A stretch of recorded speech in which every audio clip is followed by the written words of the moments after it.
क्या आपने कभी सोचा है, आप सिर्फ 5 मिनट के लिए फ़ोन उठाते हैं, इंस्टाग्राम या फेसबुक खोलते हैं और फिर जब आपकी नज़र घड़ी पर जाती है तो 1 घंटे से ज़्यादा गुजर चुका होता है, लेकिन आपको याद भी नहीं कि आपने क्या देखा। फिर भी आपका दिमाग बहुत थका हुआ सा लगता है। ऐसा क्यों है?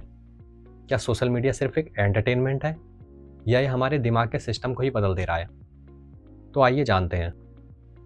हमारा दिमाग करोड़ों साल में इवॉल्व हुआ है, लेकिन सोशल मीडिया आया सिर्फ 15 या 20 साल पहले।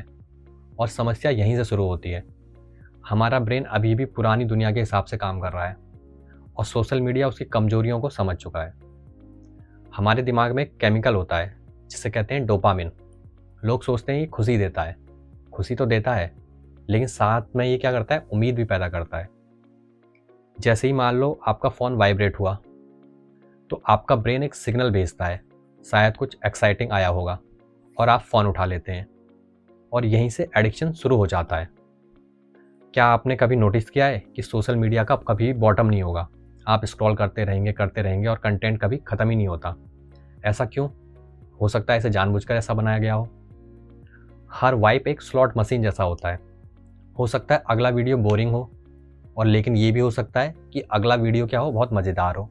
और यही अनसर्टेनिटी बनी रहती है और हमें फंसाए रखती है। और धीरे धीरे हमारा ब्रेन शॉर्ट वीडियोस का एडिक्ट हो जाता है। अब 30 सेकंड से ज़्यादा वीडियो हमें बहुत बोरिंग लगने लगता है। किताबें पढ़ना भी बहुत मुश्किल लगने लगता है। फोकस हमारा टूट जाता है और हम ये सोचते हैं कि हमारे अंदर डिसिप्लिन ही नहीं है। लेकिन क्या ये सच है? लेकिन ये सच है कि हमारा ब्रेन ही रिवायर हो चुका है। पहले लोग 10 या 15 मिनट ध्यान से सुन सकते थे। अब 8 सेकंड के बाद ही हमारा दिमाग डिस्ट्रैक्शन ढूंढता है। रील्स हो गए, शॉर्ट्स हो गए, टिकटॉक कल्चर ने ब्रेन को फास्ट कंटेंट की आदत डाल दी है। अब अगर कंटेंट स्लो हो तो दिमाग कहता है नेक्स्ट। यही कारण है कि हमारी जो डीप थिंकिंग है वो बहुत कम होती जा रही है। जब हम स्क्रॉल करते हैं तो देखते हैं कि कोई दुबई घूम रहा है, कोई 6 पैक दिखा रहा है, कोई लग्जरी कार खरीद रहा है, और धीरे धीरे हमारा ब्रेन क्या होता है, कंपैरिजन शुरू कर देता है कि मैं पीछे क्यों हूँ। लेकिन हम भूल जाते हैं कि लोग अपनी पूरी ज़िंदगी नहीं दिखाते, सिर्फ और सिर्फ हाईलाइट रील दिखाते हैं, और हम अपनी रियल लाइफ से उसे कंपेयर करते हैं, और यहीं से एंजाइटी शुरू हो जाती है। हमारा ब्रेन जो चीज़ हम बार बार करते हैं उस ब्रेन में वही स्ट्रॉन्ग होता रहता है। अगर आप 2 या 3 घंटे स्क्रॉल करते हैं तो आपका ब्रेन इंस्टेंट प्लेजर का एडिक्ट बन जाता है। इससे क्या होगा, पेशेंस कम हो जाएगा, फोकस कम हो जाएगा, और सबसे खतरनाक चीज़ है कि हमको पता ही नहीं चलता।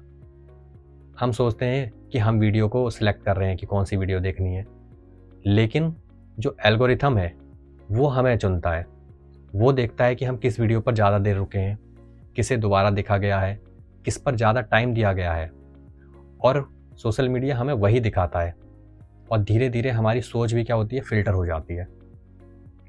आपको वही दिखता है जो प्लेटफॉर्म दिखाना चाहता है, और यही सच्चाई है। मान लीजिए 2 लोग साथ में बैठे हैं, लेकिन दोनों फ़ोन में हैं।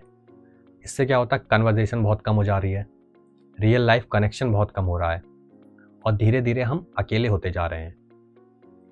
तो क्या ये मान लिया जाए कि सोशल मीडिया पूरी तरह से बुरा है? नहीं, ऐसा नहीं है।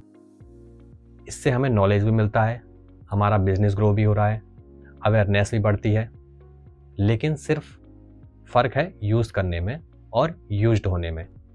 अभी जो ज़्यादातर लोग हैं वो यूज्ड हो रहे हैं। अब एक सवाल है कि हम दिमाग को कैसे बचाएं इससे।